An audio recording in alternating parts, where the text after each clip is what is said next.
Chapitre 1. Une violente tempête. 9 mars 1860, sur l'océan Pacifique démonté, une goélette, le Sloughi, est emportée par la tempête.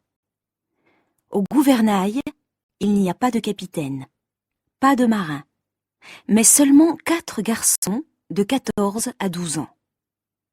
Ils sont seuls. Ils s'appellent Briand, Doniphan, Gordon et Moko. Moko est un mousse. Les autres garçons sont les pensionnaires d'un collège de Auckland, en Nouvelle-Zélande. Le bateau va à la dérive depuis 3 semaines. Dans la violente tempête, la seule voile encore entière vient de se déchirer. « Nous n'avons plus de voile !» s'écrie Doniphan, terrifié. À ce moment, la tête d'un autre enfant apparaît par l'ouverture de l'escalier. « Il y a de l'eau dans le salon !» Briand descend. Une dizaine d'enfants sur les couchettes regardent Briand, épouvanté. « Il n'y a aucun danger, » leur dit-il. L'eau est entrée par le pont. La coque est intacte. C'est l'aube. La situation est désespérée. Le Sloughi ne peut pas résister un jour de plus à la tempête. Soudain, au milieu des éclairs et des vagues, Moko s'écrie « Terre ! Terre !» en indiquant un point à l'horizon. « Je la vois, moi aussi. C'est une terre basse, » dit Gordon. Les adolescents voient la terre qui se rapproche rapidement. Des écueils se dressent devant eux. Maintenant, tous les enfants sont réunis à l'arrière du bateau. Il y a Fan aussi, le chien de Gordon. Terrifiés, ils sentent une violente secousse. L'embarcation se soulève en avant et se pose sur les écueils en s'inclinant légèrement. Ils sont à 1/4 de mille de la côte. « Attendons la marée basse », propose Briand. Les garçons voient nettement une plage au pied d'une falaise. « Je ne vois pas de maison et pas de barque », déclare Moko, qui regarde dans la longue vue.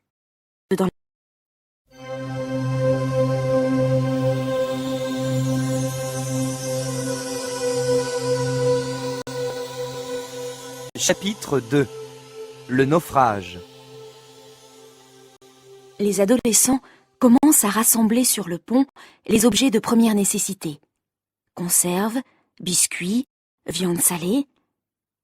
Ils espèrent pouvoir atteindre la plage encore lointaine pendant la marée basse.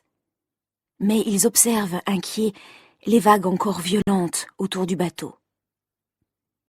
Soudain, une énorme masse d'eau soulève le Sloughi par-dessus les rochers et le dépose sur le sable au pied de la falaise. « Sauvés !» s'écrient les enfants tous ensemble. À cette époque, il y a une centaine d'élèves au pensionnat Sherman. Ils appartiennent aux meilleures familles de cette colonie anglaise. Tous les garçons sont néo-zélandais, sauf Gordon, qui est américain, et les 2 Français, les frères Briand et Jacques.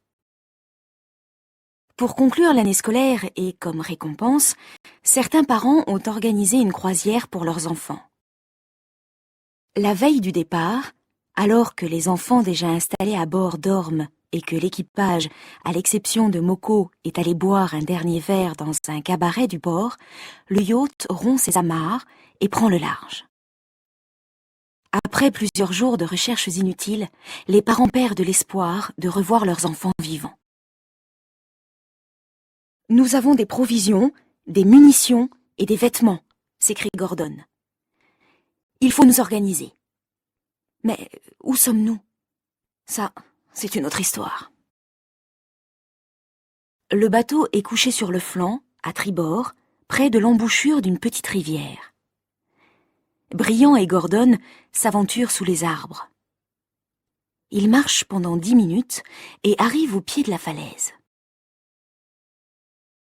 Ils longent sa base en espérant trouver un abri naturel où s'installer avec leurs camarades et trouver aussi le moyen d'atteindre le sommet pour observer cette terre d'un point élevé.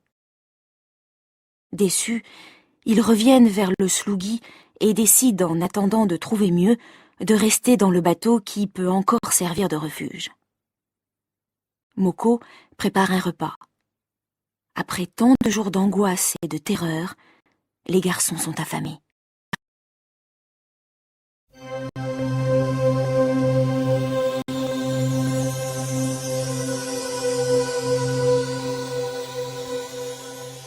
Chapitre 3. La terre inconnue. Pour économiser les provisions qui ne peuvent suffire que quelques mois, les enfants décident de pêcher et de chasser. Heureusement, ils trouvent à bord des lignes et des fusils avec beaucoup de munitions. Moko et d'autres camarades ramassent dans les écueils des coquillages, tandis que d'autres cherchent dans les cavités de la falaise des œufs d'oiseaux comestibles. Gordon, de son côté, note sur un carnet tous les objets qu'ils ont récupérés. Des vêtements chauds, des couvertures, de la vaisselle, des armes, des allumettes, des aiguilles, du fil, des livres, des cahiers, des plumes et de l'encre. Il pense emporter plus tard dans un refuge définitif les matelas des couchettes. Il y a encore un baromètre, un thermomètre centigrade, 2 montres marines, une boussole et la longue vue. Enfin, ils ont trouvé un petit canot en caoutchouc pliable, très utile pour traverser une rivière ou un lac. Ils récupèrent aussi un calendrier de l'année 1860, sur lequel Baxter est chargé de barrer les jours. Jacques, lui, est chargé de tenir le journal de bord de la petite colonie. Les enfants se demandent s'ils sont sur une île ou sur un continent. Selon Doniphan, cette terre ne fait pas partie des tropiques. Les chênes, les pins et les sapins indiquent que les hivers peuvent être froids. 31 mars. C'est l'hiver dans l'hémisphère austral. Brillant décide de partir en reconnaissance. Il veut atteindre le sommet d'un cap entrevu pendant le naufrage et se rendre compte s'ils sont sur une île ou non. Il part avec la boussole et la longue vue. Après des heures de marche, il arrive au sommet du cap. Au-delà de la forêt, une ligne bleuâtre semble indiquer l'horizon. Cette terre est donc une île. Ses camarades et lui ne doivent attendre du secours que des navires qui passeront. Au campement du Slougui, les enfants sont déçus par le résultat de ces recherches. Doniphan, par esprit de contradiction, propose de repartir avec lui pour s'assurer qu'il a raison. Mais ils doivent attendre plusieurs jours à cause du mauvais temps. Ils doivent aussi trouver au plus vite un refuge plus sûr. Le Slougui n'est pas trop confortable, et le bois de la coque laisse passer le vent et la pluie. Enfin, un jour de beau temps, Brillant, Doniphan et 2 autres garçons partent en exploration avec le chien Fan. Ils décident de rejoindre le sommet de la falaise plutôt que le cap. Ils atteignent le sommet de la falaise, mais ils ne voient pas la ligne bleue de l'horizon observée par Brillant. Ils marchent longtemps encore. Arrivés à une rivière assez large, leur regard est attiré par des pierres savamment entassées qui permettent le passage d'une rive à l'autre.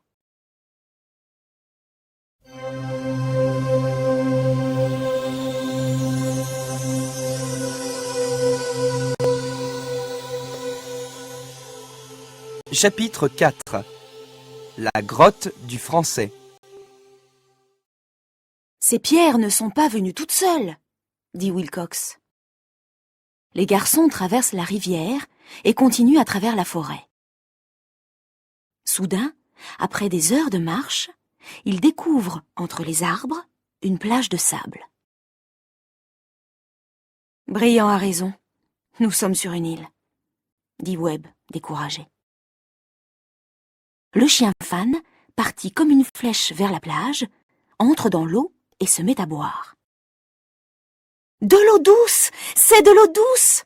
s'écrient les garçons ensemble. « Mais alors, c'est un lac !» déclare Doniphan. « Cette terre n'est peut-être pas une île. » Ils s'endorment, confiants, sous un arbre, au chaud, sous les couvertures qu'ils ont emportées. Le lendemain, ils décident de suivre la rive du lac quand ils remarquent le comportement étrange du chien. « Il a flairé une piste !» s'écrie Doniphan. Les jeunes colons se mettent en route derrière le chien. Fan s'est arrêté devant l'entrée d'une grotte à moitié cachée par la végétation. Les garçons entrent prudemment. Brillant prend une allumette pour vérifier si l'air est respirable et pour s'orienter. À l'intérieur de la grotte, des objets montrent que quelqu'un a habité là. Un couteau, une hache, une scie, des ustensiles de cuisine, un tabouret, une sorte de lit avec une vieille couverture et une montre. C'est une belle montre à boîtier. Brillant l'ouvre et lit « Delpech Saint-Malo F.B. » Saint-Malo, mais c'est en Bretagne, s'écrie-t-il. Il trouve encore un cahier avec un nom, François Baudouin. F.B. François Baudouin. C'est le nom du Français naufragé qui a vécu dans la grotte. Les adolescents découvrent une carte des lieux faite par François Baudouin. On reconnaît la côte où a échoué le Slougui, la rivière, la falaise, le lac. Hélas, Brillant a raison. Ils sont sur une île. Dehors, le chien aboie furieusement. Derrière la grotte, les garçons découvrent, entre les racines d'un arbre, le squelette d'un être humain. Avant de repartir, ils donnent une sépulture aux pauvres Français.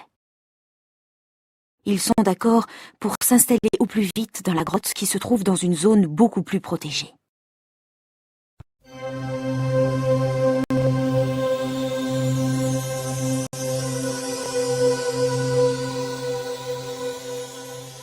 Chapitre 5. Le groupe se sépare. Les jeunes naufragés démontent le Slougui et récupèrent tout ce qui peut servir. Ils construisent un radeau et remontent la rivière avec tout le matériel. Dans la grotte du Français, ils installent les couchettes, la table et le poêle de la cuisine du bateau. La vie devient presque normale. Les plus grands reprennent les livres et apprennent aux plus jeunes ce qu'ils savent. On est en mai 1860.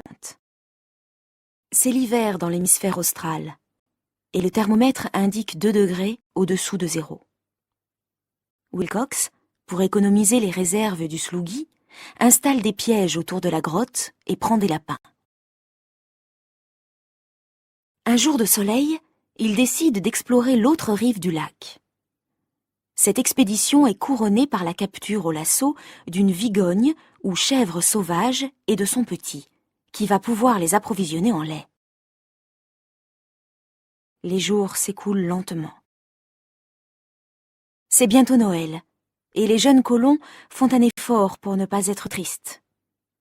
Les discussions entre Doniphan et Brillant sont de plus en plus fréquentes. Un jour, pendant une partie de cricket, ils se disputent violemment. Doniphan et 3 autres camarades décident de s'installer dans une autre partie de l'île. Munis de fusils, de lignes, de pièges, de couvertures et du petit canot pliable, ils partent donc à la recherche d'un endroit où s'installer. À la grotte, la vie est triste. Les adolescents regrettent le départ des autres adolescents. Ils ont l'idée de fabriquer un grand cerf-volant avec de la corde et de la toile trouvées à bord et des roseaux qui poussent en abondance dans le marais voisin. Ils espèrent ainsi signaler leur présence au bateau. Alors qu'ils cherchent un endroit assez vaste et assez découvert pour pouvoir faire monter le grand cerf-volant dans les airs, ils découvrent sur une plage une grande chaloupe endommagée avec un nom, Severn San Francisco. Le chien s'est élancé vers la forêt. Les garçons l'entendent aboyer. Intrigués, ils s'avancent prudemment. Là, sous les arbres, Fan s'est arrêté près d'une forme humaine. Une femme est étendue, à moitié morte. Elle ouvre les yeux. Jacques lui tend un biscuit qu'elle mange avidement avant de raconter son histoire.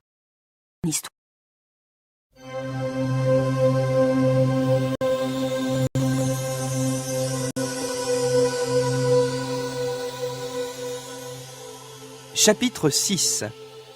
Des bandits sur l'île. Elle s'appelle Kate, et elle voyageait sur le Severn, parti de Californie pour Valparaiso.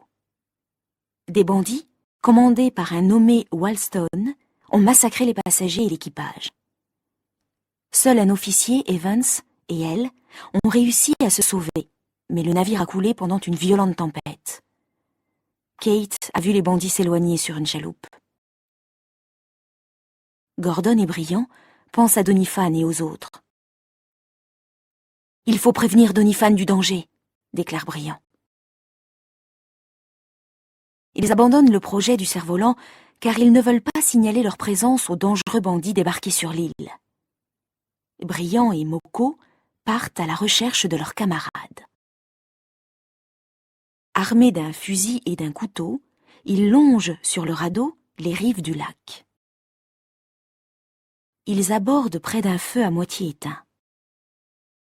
Est-ce un feu allumé par leurs camarades ou un feu allumé par les bandits?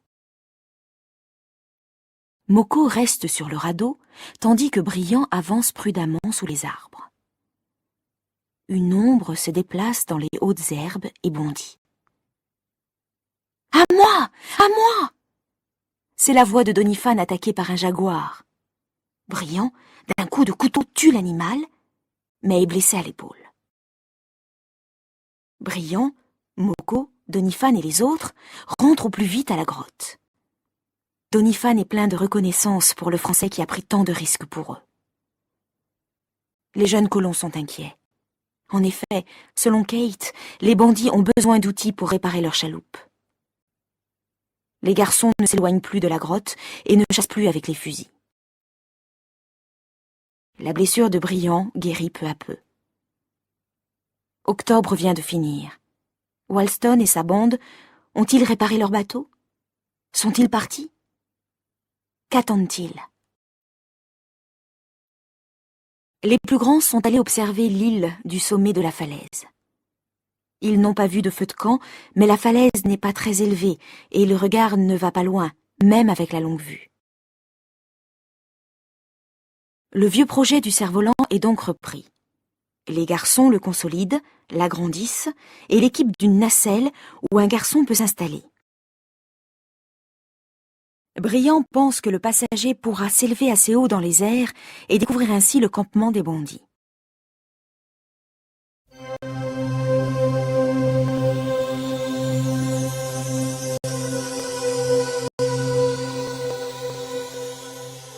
Chapitre 7. L'officier Evans. Briand prend place dans la nacelle. Le vent est idéal. En 10 secondes, le géant des airs, comme ils l'ont appelé, se soulève. Les garçons les plus forts laissent filer la corde. Le cerf-volant s'élève régulièrement et lentement. Briand voit nettement le feu d'un campement dans le lointain. Walston et sa bande n'ont donc pas quitté l'île, car ils n'ont pas encore réparé leur chaloupe. Les garçons décident de faire la garde à tour de rôle. Ils sentent que le danger est imminent. Gordon, aux alentours de la grotte, a marché sur une pipe. Le soir du 27 novembre, un orage violent éclate sur l'île. Les garçons inquiets observent le chien agité près de l'entrée. Tout à coup, il leur semble entendre une détonation. Coup de tonnerre, coup de revolver. Soudain, devant l'entrée, un homme apparaît qui crie « À moi !» « Evans ! C'est Evans !» s'exclame Kate. Evans regarde le groupe des adolescents. Des enfants pour combattre la bande de Walston. Il raconte qu'il était le prisonnier de Walston qui a besoin d'un marin pour quitter l'île. Evans s'est cependant échappé, poursuivi pendant des heures par les bandits qui l'ont laissé pour mort au fond de la rivière. Il confirme encore aux jeunes colons que les malfaiteurs ont besoin d'outils pour réparer la chaloupe, comme a pensé Kate. « Nous pouvons réparer nous-mêmes la chaloupe et quitter l'île », ajoute Evans d'un ton décidé. « Traverser le Pacifique avec une chaloupe ?» s'écrient ensemble tous les garçons. C'est ainsi que l'officier explique aux colons que l'île n'est qu'à une trentaine de milles d'autres îles, séparées par un grand canal, qu'elle appartient à un archipel de l'Amérique du Sud et qu'elle s'appelle l'île Hanovre.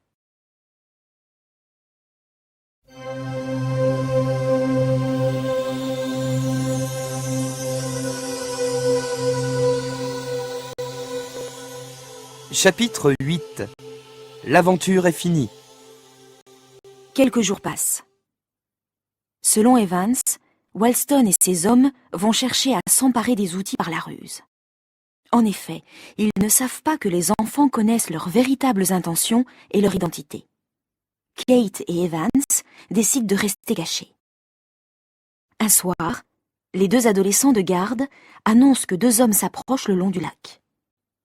Gordon et Doniphan vont à leur rencontre comme des amis et leur offrent l'hospitalité. Les bandits expliquent qu'ils viennent de faire naufrage et qu'ils sont les seuls survivants du Severn. Pendant la nuit, ils tentent de dégager l'ouverture de la grotte pour faire entrer les autres bandits. Evans sort alors de sa cachette, neutralise un des deux malfaiteurs, tandis que l'autre s'échappe. Des traces de pas aux alentours de la grotte montrent que les autres bandits se sont rapprochés, qu'ils attendent le meilleur moment pour attaquer. Evans, Doniphan et Wilcox, armés, contrôlent sans arrêt la zone autour de la grotte. Kate, elle, reste à la base, avec les enfants les plus petits, terrifiés. Au cours d'un contrôle, une détonation éclate. Evans et les adolescents rentrent précipitamment à la grotte. Ils voient Briand aux prises avec un homme bien plus fort que lui. Evans s'élance à son secours, tandis que Fan saute à la gorge d'un autre malfaiteur. Surpris par tant de détermination et sans munitions, les bandits préfèrent s'éloigner pour le moment. Ils se dirigent en courant vers le dangereux marais. Evans commence à réparer la chaloupe qui va permettre au groupe de traverser le canal et de rejoindre d'autres terres. En janvier, Evans s'occupe du chargement. Les naufragés rassemblent de la nourriture, de l'eau douce et les objets utiles pour la traversée. Enfin, un matin, la chaloupe prend la mer. Les adolescents regardent avec le cœur serré l'extrême pointe de l'île Sherman, comme ils l'ont appelée, disparaître à l'horizon. Le 11 février, la chaloupe débouche dans le détroit de Magellan. Un bateau en route pour l'Australie a vu la chaloupe et charge ses passagers. Le 25 février 1862, les naufragés du Sloogie et leurs amis arrivent à Auckland, fêtés par leurs familles et admirés par le monde entier. Le journal de bord des naufragés du Sloogie est publié et fait le tour du monde. Le monde entier veut connaître le récit des aventures de ce groupe de garçons courageux et ingénieux portés disparus presque 2 ans auparavant.